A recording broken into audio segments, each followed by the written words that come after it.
Hi, Brother Jack here.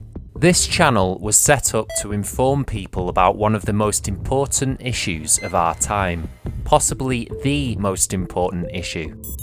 The Mark of the Beast prophecy describes how the entire population of the planet will be forced to take a mark in their right hand or forehead if they wish to use money, and that anyone who accepts this mark will suffer the eternal wrath of God. Sobering stuff, isn't it? Over recent years, the public has been steadily conditioned to accept new forms of technology and money, like cryptocurrency, digital payments, and contactless cards.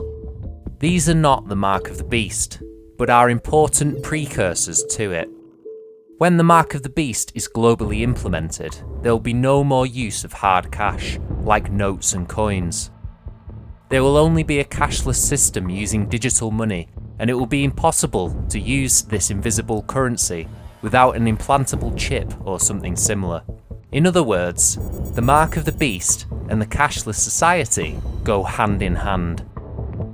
Those who stand to benefit most from the cashless society, mainly banks and governments, like to capitalise on opportunities to drum up support for going cashless. In this video, I'll be revealing how the coronavirus pandemic has given those pushing the cashless society a significant and timely argument to help speed up the end of cash and the fulfilment of the Mark of the Beast prophecy. Rhetoric promoting the cashless society treats cash as the enemy.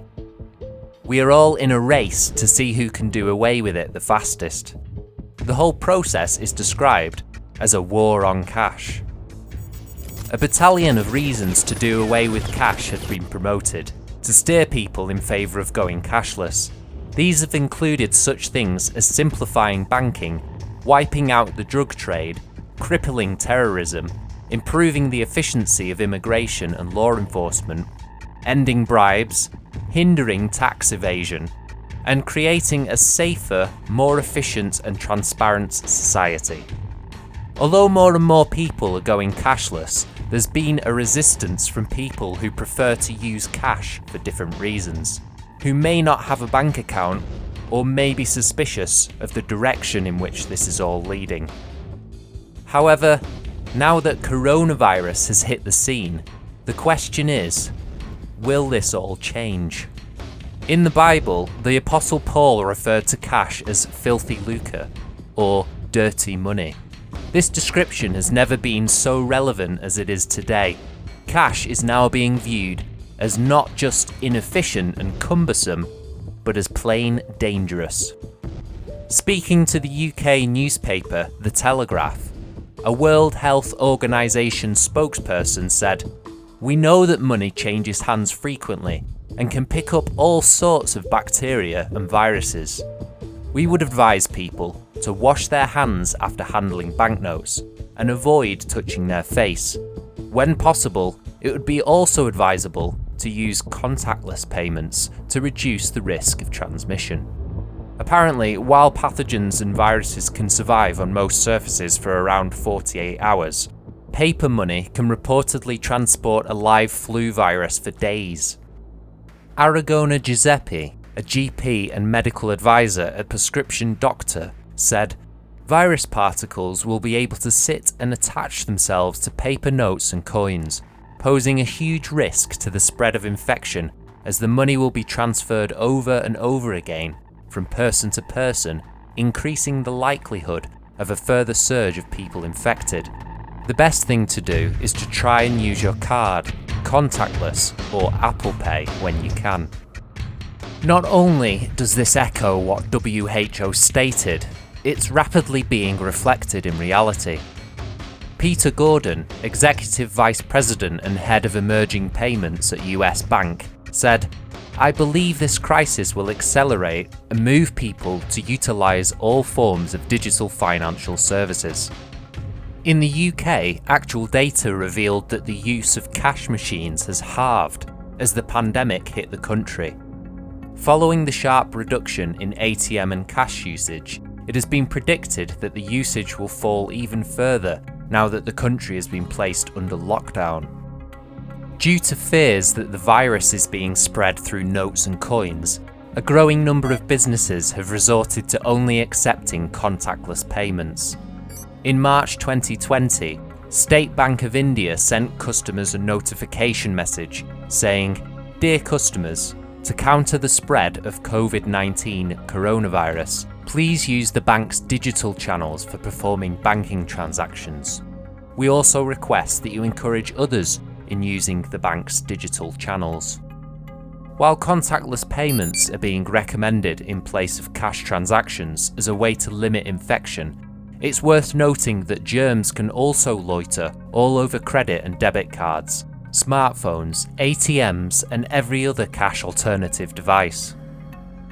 Nick Hancoff, writing for The Advocates, commented, "Too bad implanted microchip technology isn't further along, the banksters must be thinking."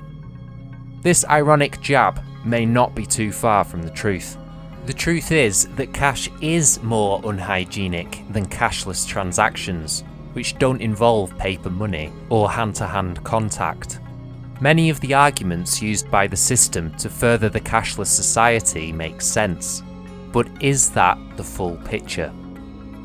Fear is as destructive a pandemic as coronavirus, driving people to look for stability, security, and strong governance.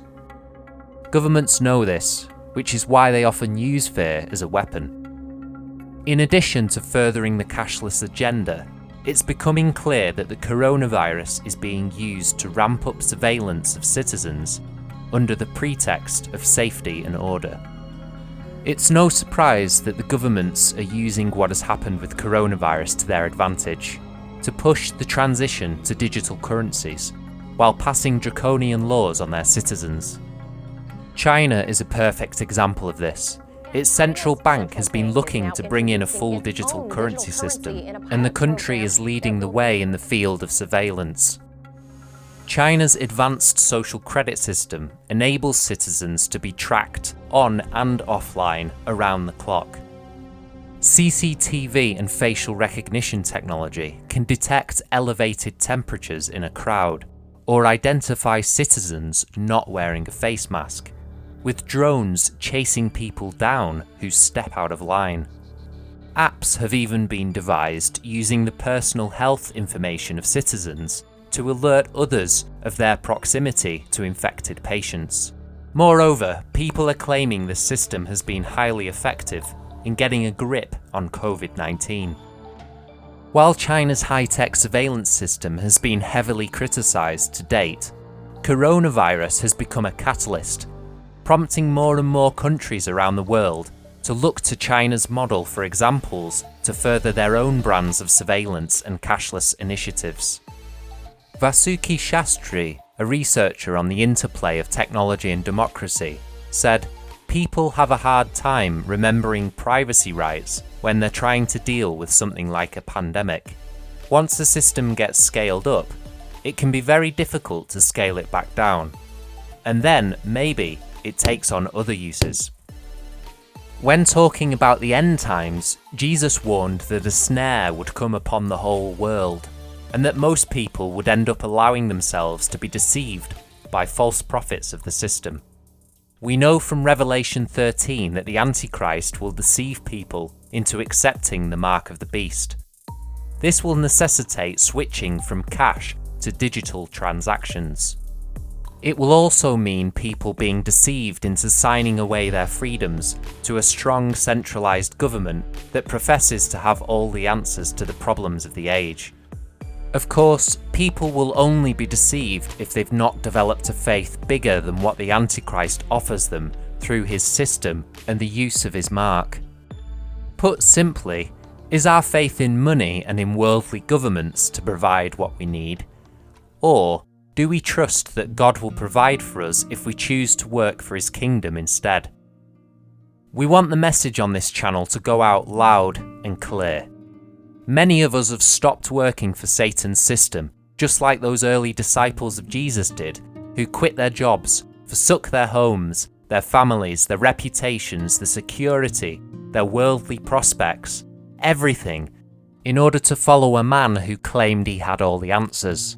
We have found that he does. He, unlike the system and its false prophets, is true to his word. What is happening right now is lining up with what he and other genuine prophets have predicted over the centuries. This should sober us up, but also deeply reassure us, especially as things unfold. The bottom line is that there is a way out, but it will cost us everything, including for many of us, our actual lives. If you want to get in touch with others who are already preparing to resist the mark of the beast, please get in contact with us at the email address that appears on the screen. Thank you.